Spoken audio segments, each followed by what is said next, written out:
Hello! When you activate the local encryption and the virtual file system, in short VFS, then you will be able to secure your local TeamDrive app with this unique combination of features. The local encryption encrypts your local files additionally and prompts you to export your super PIN. You will find your super PIN under Settings, under Protection. Export your super PIN, create a photo or a screenshot of it, and save it physically too if you can. Please note, the change to the local encryption may create a lot of workload for your TeamDrive app and your computer. Don't flick the switch without consideration of your resources.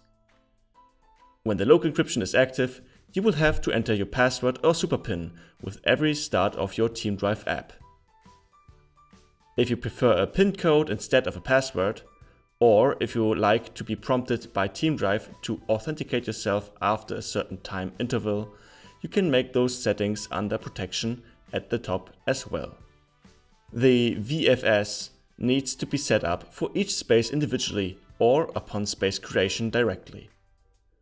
The virtual hard drive will only be displayed if TeamDrive has been fully started. Henceforth, if the local encryption and the VFS are active, you can only see and access your virtual spaces after you entered your password, PIN or super PIN with every startup of TeamDrive. Through this method, you can secure your local installation of TeamDrive and your local computer and make sure that no unauthorized personnel can access your files.